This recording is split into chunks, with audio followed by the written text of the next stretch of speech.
Vice President J.D. Vance systematically dismantled Congresswoman Ilhan Omar using the most inescapable weapon in modern political theater, her very own voice. The digital projection on the hearing room monitor illuminated a video where she was beaming, her face alight with an expression of profound, seemingly genuine warmth as she publicly thanked a local establishment for miraculously feeding 2,300 destitute children every single day. Her tone in that recording was steeped in maternal gratitude, presenting a picture of flawless civic triumph. Yet the nauseating reality buried beneath that smile was that the restaurant in question was later federally convicted of aggressively siphoning $16 million from a sacred governmental children's meal program without ever placing a single crumb of food onto a starving child's plate. The psychological weight of this juxtaposition became suffocating when that exact same video was played for a deliberate, agonizing second time inside the cavernous congressional hearing room, prompting Ilhan Omar to physically recoil, twisting her face sharply away from the glowing screen because the burden of watching her own lips form a smile in the service of an unprecedented criminal enterprise had simply become too heavy to bear. To truly comprehend why a sitting United States Congresswoman would avert her eyes from her own visage on a live, nationally syndicated television broadcast, one must rewind the clock approximately an hour to the precise moment Vice President Vance initiated the confrontation. He did not offer a grandiose preamble, nor did he set the stage with political grandstanding. He simply leaned into his microphone and delivered 7 unadorned words. "Congresswoman, I'm going to play a video." He pressed play, allowing the damning digital artifact to flood the room. The screen flickered to life, displaying a broadcast from Somali TV of Minnesota in the year 2020. Omar appeared vibrant and authoritative, speaking fluently in Somali while the English subtitles marched relentlessly across the bottom of the screen. "I'm very thankful for Safari for being part of those places where food is being given out. Also for making food every day and helping those kids, families in need of food. Each day, Safari gives out 2,300 family and kids meals." She was smiling in the video with the exact kind of luminescent conviction that only comes from a person who implicitly believes the narrative they are spinning. As the video abruptly ended, plunging the room back into the stark reality of the present, Vance locked eyes with her across the sprawling expanse of the polished mahogany table. "Safari Restaurant, you thank them by name. 2,300 meals a day." He allowed a pregnant, suffocating pause to hang over the proceedings before delivering the crushing blow. "Let me tell you what Safari Restaurant actually did." Omar instinctively leaned toward her microphone, her posture rigid, bracing for the impact, as Vance uttered 2 flat, emotionless words. "Senator, Vice President." The parliamentary correction sat heavy in the air, a subtle exertion of dominance that remained completely unchallenged. Vance meticulously detailed the gruesome anatomy of the crime, explaining that the owner of Safari Restaurant was a man named Salem Say, who, alongside a woman named Amy Bach, was convicted in what would be recorded as the largest and most audacious pandemic fraud scheme in American history. $16 million were systematically stolen through the Safari location alone, facilitated by a labyrinth of fake invoices and forged attendance, rosters populated with the names of phantom children who did not actually exist. On paper, they claimed to be serving 5,000 meals a day, but in the bleak reality of the streets, at numerous designated sites, the number of meals actually handed out to starving youths was exactly 0. The pilfered federal funds did not buy bread or milk.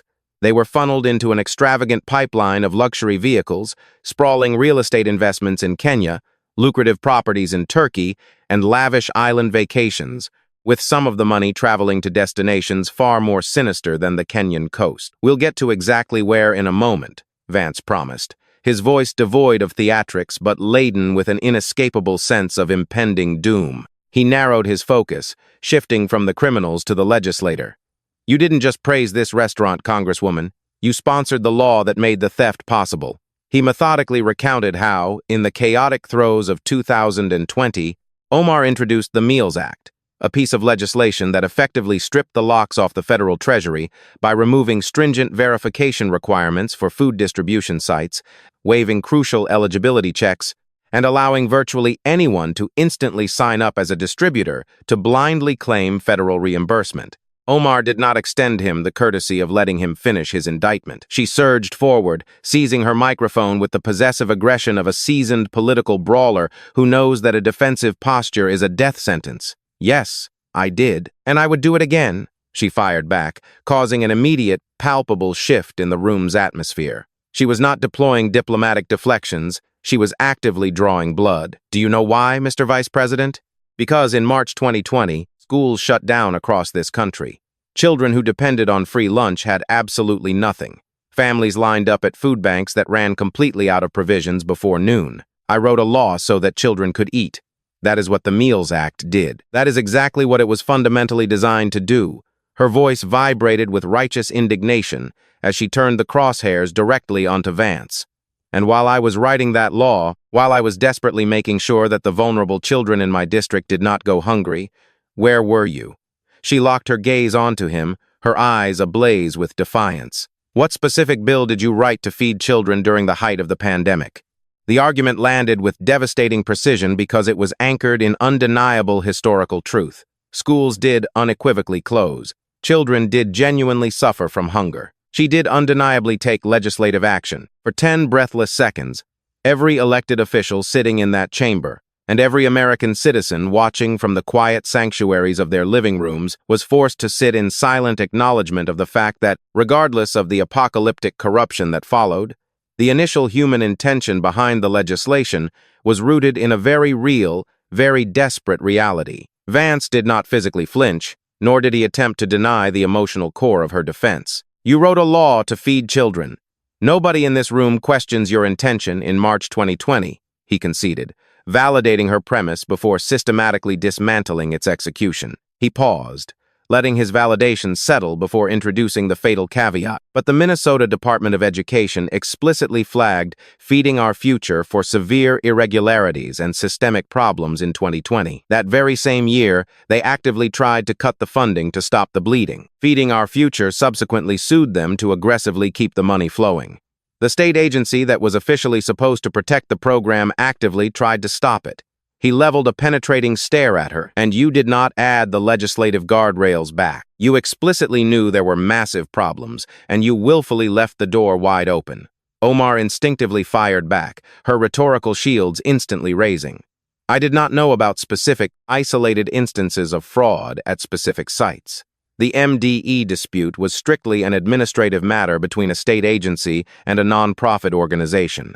I am a federal legislator, not a state auditor. You are deliberately conflating my constitutional role with administrative responsibilities that belong to an entirely different level of localized government." The comeback was razor-sharp, heavily practiced, and contained just enough bureaucratic truth to successfully buy her an additional 5 seconds of desperately needed breathing room. Vance mercilessly took those 5 seconds away, escalating the confrontation from administrative oversight to direct, undeniable complicity. "Congresswoman, your deputy district director, Ali Issa," he stated, intentionally letting the name reverberate through the silent room like a gavel strike. "He actively advocated for feeding our future directly from within your office, explicitly acting on your behalf. Your highly publicized 2018 election victory party was physically held at Safari Restaurant, the exact restaurant featured in the video. You willingly received substantial campaign donations from individuals who were later federally convicted in this sprawling scheme, and you enthusiastically promoted the fraudulent program on Somali TV." He paused, letting the web of connections tighten around her. "You claim you didn't know, but your own congressional office was intimately in it." Omar opened her mouth to mount a defense, immediately closed it as her mind raced for a viable counter-narrative, and then opened it again. "My staff's independent actions are not my personal actions. Individual employees do not unilaterally represent." Vance cut her off with surgical precision. "Ma'am, that is your number 2. Not a college intern, not a weekend volunteer. Your officially appointed deputy district director, actively speaking in your name, on your specific behalf." He let the undeniable reality of the organizational hierarchy land heavily upon the room. "And you sincerely want the people in this room to believe that you didn't know?" Amy Bach was just sentenced to 41 years in federal prison. She explicitly told the New York Post that you absolutely knew about the fraud. The Minnesota House Fraud Prevention Committee formally subpoenaed you. You outright refused. You blatantly did not show up. You stubbornly did not provide a single requested document. An innocent person does not arrogantly refuse a subpoena, Congresswoman. An innocent person boldly walks in, sits down, and confidently answers every single question posed to them. He placed both of his hands perfectly flat on the table, grounding himself for the rhetorical kill. You have been investigated before. Campaign finance anomalies. The FEC ultimately dismissed it. State ethics boards eventually settled. Every single time, the exact same predictable pattern unfolds. You get investigated, you loudly label it a partisan political attack, the investigation quietly goes away, and absolutely nothing changes. He paused, his tone dropping into a deeper, far more ominous register. This one is not going away, ma'am, because this one involves $250 million in stolen children's meals, and the United States Department of Justice is categorically not the FEC. $250 million stolen. 79 individuals federally indicted. 65 individuals successfully convicted.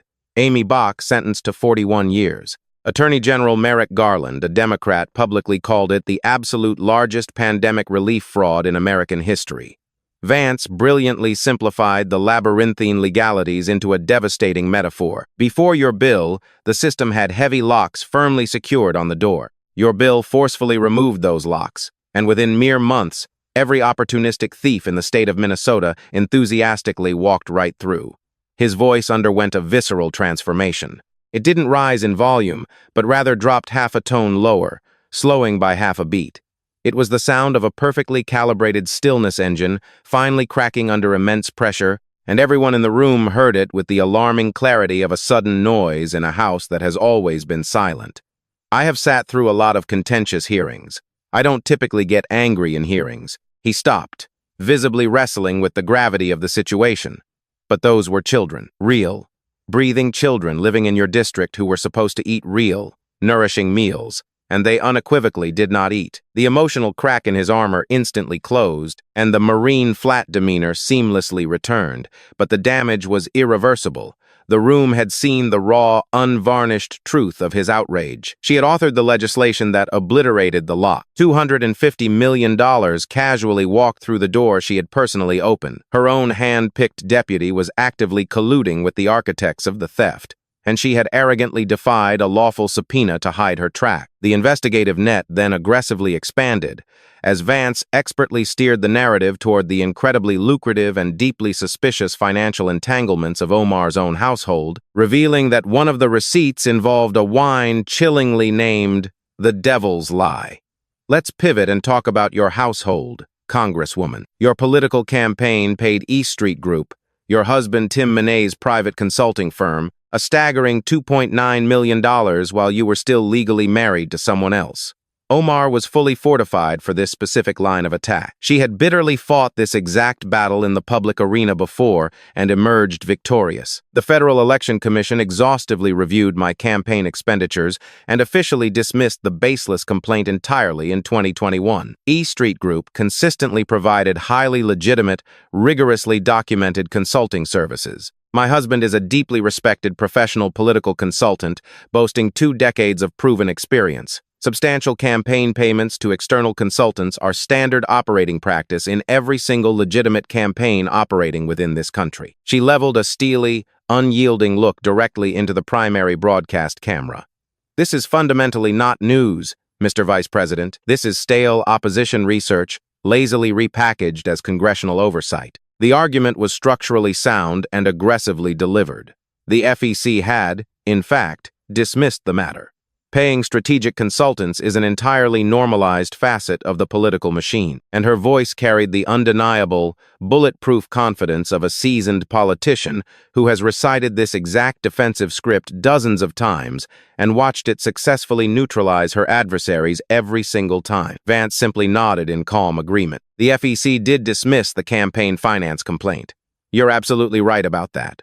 The room held its collective breath for a suspended beat. He was ostensibly agreeing with her, lulling her into a false sense of security before springing the trap. But the FEC didn't review this. He deliberately turned his attention to a fresh stack of financial disclosure documents. 2024. Your husband's business is officially valued at between $6 million and $30 million. House Oversight subsequently opens a formal investigation. You suddenly amend the filing. The completely new number is between $18,000 and $95,000. You conveniently blame the discrepancy on an incompetent accountant. He looked up from the papers, his eyes locking onto hers. 2025. Your husband miraculously earned exactly $200. He let the sheer absurdity of the mathematical gymnastics do the heavy lifting for him. 3 wildly divergent numbers, 3 legally binding filings, all representing the exact same pool of money. The FEC didn't extensively review that, Congresswoman, because the FEC fundamentally doesn't review congressional financial disclosures. Congress does. Omar scrambled to regain control of the crumbling narrative. The original, erroneous filing was entirely based on fundamentally incomplete information provided by our external accountant. The associated businesses have complex, deeply structured liabilities that were simply not accurately reflected in the initial. Vance seamlessly interrupted, summarizing the chaotic timeline with brutal efficiency. You confidently filed one massive number, immediately got investigated, nervously filed a drastically different number, aggressively got investigated again, and then desperately filed a mathematically impossible third number. Vance's voice never rose above a quiet, authoritative hum. I was a professional venture capitalist before I ever came to Washington. Legitimate money does not spontaneously plummet from $30 million down to $200 unless somebody deliberately makes it do exactly that. Where I come from, we don't politely call that an accounting error. We accurately call it actively moving the target. He deliberately turned one final, decisive page. Your husband's winery was uniquely called EST Crew. Dedicated investors publicly state they were maliciously defrauded. Former employees openly testify they were repeatedly not paid. The embattled company permanently shut down this year. He paused, allowing the stench of the collapsed enterprise to permeate the chamber. And the wine they aggressively sold, one of their signature bottles was literally called The Devil's Lie. He paused significantly longer this time, letting the unbelievable irony saturate the atmosphere. I could not write that, Congresswoman. Nobody in this room could possibly write fiction that on the nose. But your family literally bottled it. The overwhelming tension in the room finally broke. It wasn't a mean-spirited, partisan laugh. It was a collective expression of sheer amazement. The involuntary kind of laughter that violently erupts when objective reality becomes so perfectly, poetically absurd that the human brain has absolutely no cognitive option left, except to surrender to the irony. A seasoned reporter in the front row physically set down her pen, laughed audibly, and then picked it back up to continue documenting the slaughter. A stoic security marshal standing rigid along the back wall tightly pressed his lips together, utterly failing to maintain his composure. Vance smoothly transitioned to the ultimate betrayal, and the brave whistleblowers who bravely reported the massive fraud occurring right in your own district. They were Somali, your very own community. He explicitly cited State Representative Kristen Robbins, who famously noted, "Some of my absolute best, most reliable whistleblowers reside deeply within the Somali community." Vance drove the point home with the force of a sledgehammer. Your own people diligently reported the massive theft. You deliberately didn't listen. He looked at her with a profound mix of judgment and disappointment. And Congresswoman, we haven't even gotten to what you publicly said about exactly whose president is ours. Omar realized that playing a traditional, methodical defense was no longer a viable survival strategy. She had just endured 2 blistering rounds of incontrovertible evidence, with the connections violently tightening around her throat. The failed winery, the defied subpoena, the starving children, the absurd $30 million that magically became $200, and now the ominous promise of something even more devastating waiting in the wing. She did not attempt to pivot back to nuanced policy discussions. She did not desperately reach for opaque legal jargon. Instead, she instinctively reached for the nuclear weapon that had successfully ended countless investigations and completely silenced hostile rooms for 7 straight years. And she violently swung it with every ounce of political capital she possessed. Let me tell you exactly what this really is, Mr. Vice President. Her voice rapidly climbed in both pitch and intensity, filling the room with raw, combative energy. This is not, and has never been, about investigating fraud. This is exclusively about the Trump administration systematically and maliciously targeting the vulnerable Somali community living in Minnesota. Your president explicitly called Somali people absolute garbage. He publicly stated we contribute absolutely nothing to this nation. You aggressively launched Operation Metro Surge, 3,700 brutal arrests. A staggering 92% of them were not even of Somali descent. You violently raided peaceful neighborhoods. You maliciously terrorized innocent families. You heartlessly deported hard-working people who have proudly been loyal Americans for decades. She masterfully found the glowing red lens of the primary broadcast camera, weaponizing her gaze. And now you arrogantly sit here and cynically use a noble children's food program as just another blunt weapon against my marginalized community. That is exactly what this sham hearing is. That is exactly what it has always fundamentally been. She was far from finished. And the millions of people watching this at home who are mindlessly nodding along right now, you are actively watching the deliberate, systemic criminalization of an entire, vibrant immigrant community. Fraud allegedly committed by a few isolated individuals is being weaponized to collectively punish absolutely everyone who looks exactly like them. Every hard-working Somali family in Minnesota, every innocent child playing in a local daycare center, every exhausted mother who bravely came to this country to build a better life. And you are entirely comfortable with this horrific injustice because it is not your affluent community being violently raided at dawn. It is not your privileged children being violently pulled out of their schools. So you passively watch, and you mindlessly nod, and you feel absolutely nothing. Give her this. The rhetorical explosion worked. The room profoundly shifted. The reporter scribbled furiously. A Democratic staffer seated squarely behind Omar physically straightened up, visibly emboldened by the counterattack. The old, deeply ingrained political instinct moved swiftly through the room like a powerful, invisible tide, the overwhelming instinct to cautiously step back and retreat, rather than dare to challenge the sacred, untouchable immigrant survival story. It was an incredibly powerful maneuver because the underlying trauma it referenced was completely real. The historical raids were a reality.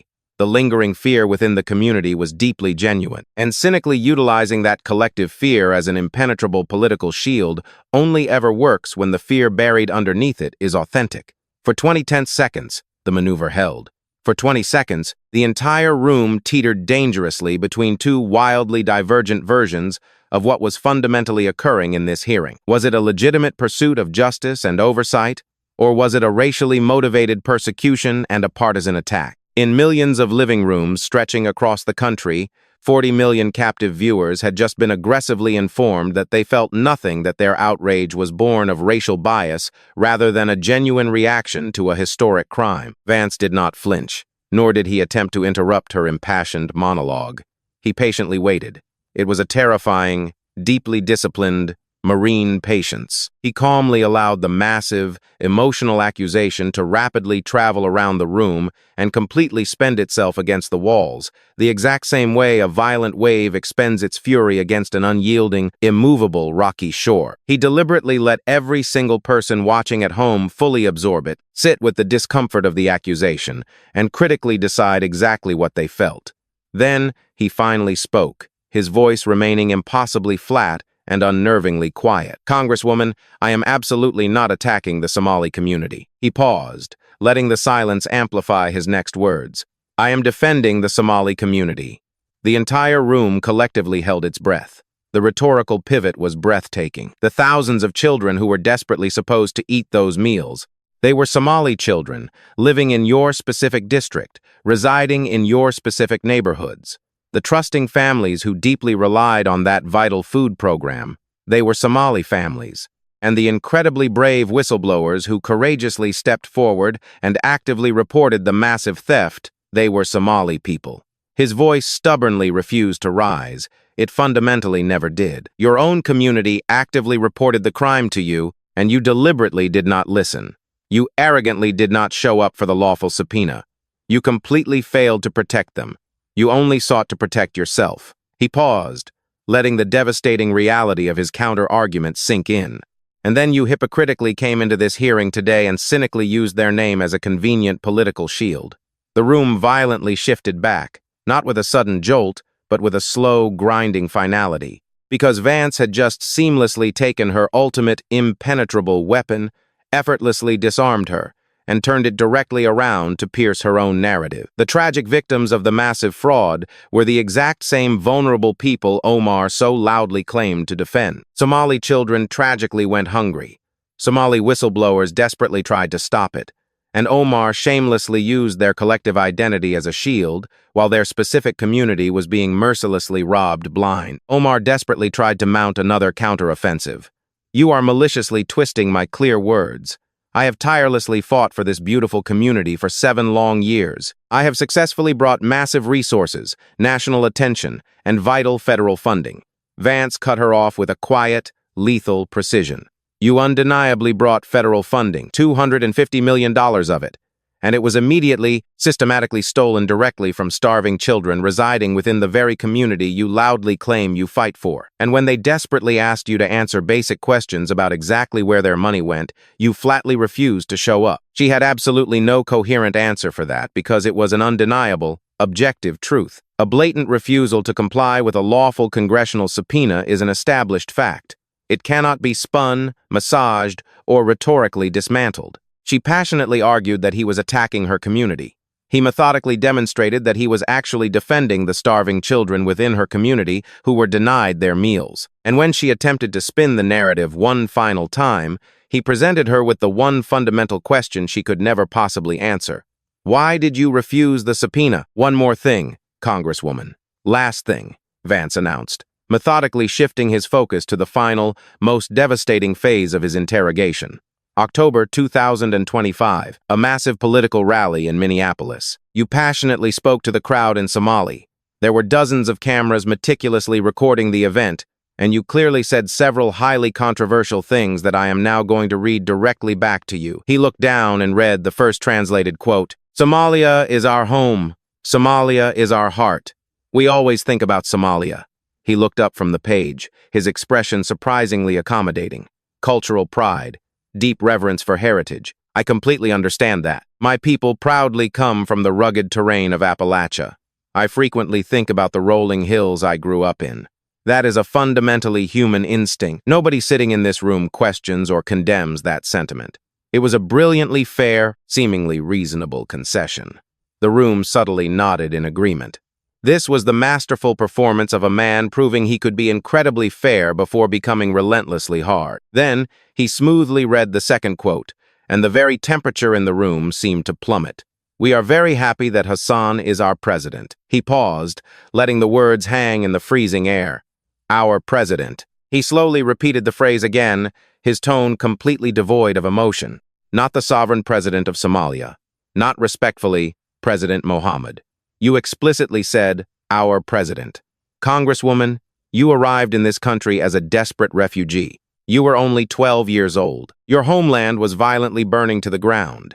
Your traumatized family had absolutely nothing left to their name. America graciously took you in, gave you unparalleled safety, provided you a secure home, gifted you with the profound privilege of citizenship, and then astonishingly gave you something that almost no other country on the face of the earth would ever bestow upon a refugee: a powerful, deeply influential seat within its own national Congress." He paused, ensuring every word carried maximum gravity. "You solemnly swore a sacred oath to only one single president, the President of the United States of America.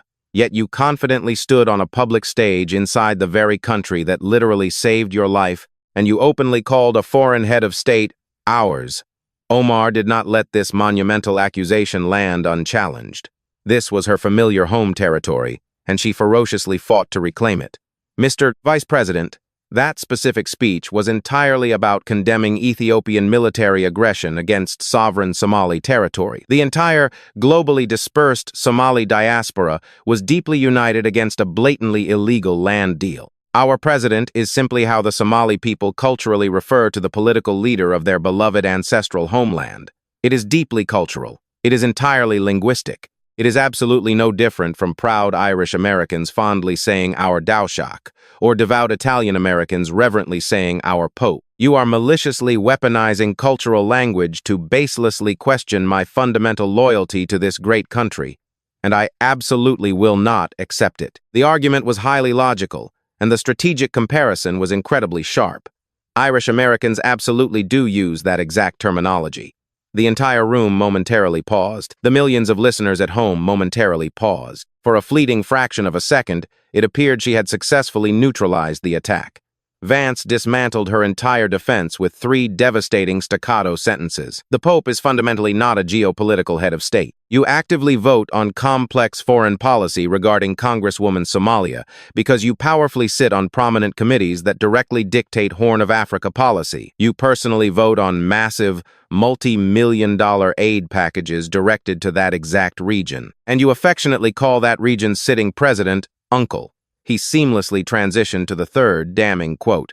I proudly call him Uncle, and he affectionately calls me his girl. He let the inappropriate intimacy of the translation sink in. That is not cultural pride. That is not broad diaspora solidarity. That is a deeply personal, highly inappropriate relationship with a foreign head of state while simultaneously holding incredibly powerful elected office. Uncle and his girl while actively voting on critical federal policies that directly affect his sovereign country. Omar desperately tried one final flailing parry. That is a common, widely used family term of deep respect in traditional Somali culture. But her defense was rapidly narrowing, retreating from a broad defense of cultural language down to a weak explanation of a specific familial term. Every new version of her defense was visibly smaller and less convincing than the one before it.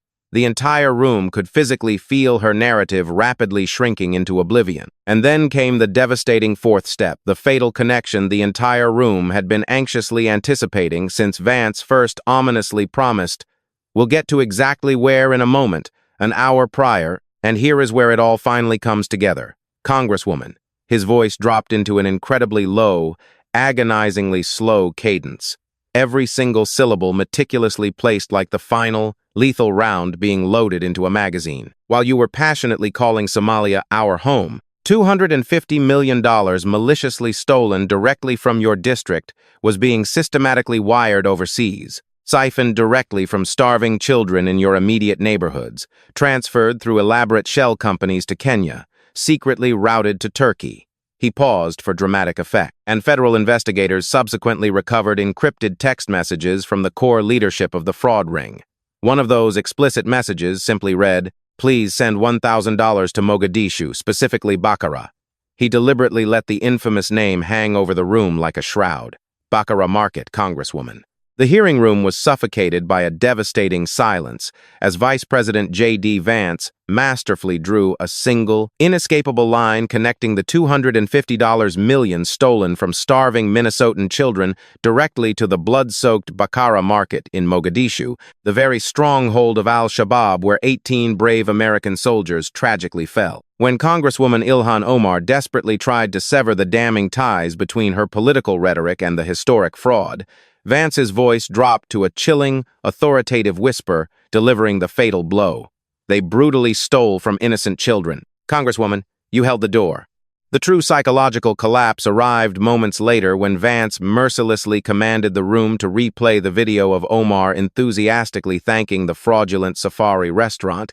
Unable to bear the crushing weight of her own recorded words, she physically recoiled and turned her face away from the glowing screen, entirely incapable of watching her own smile knowing the monstrous reality buried beneath it. Across the nation, from a profoundly exhausted Somali mother sitting in a freezing car outside her hungry child's school to a 74-year-old Marine veteran who stood at fierce attention in his living room, 40 million captivated Americans witnessed this irrefutable verdict, delivered without a single defensive syllable left from the Congresswoman. As Vance strode out with military precision, leaving Omar to flee past echoing questions in empty Capitol hallways, the glowing blue monitor illuminated a horrifying reality, that this staggering betrayal was far from over. The massive door she had unlocked for opportunistic thieves was still completely unhinged, and the labyrinthine trail of federal wire transfers had absolutely not stopped in Somalia.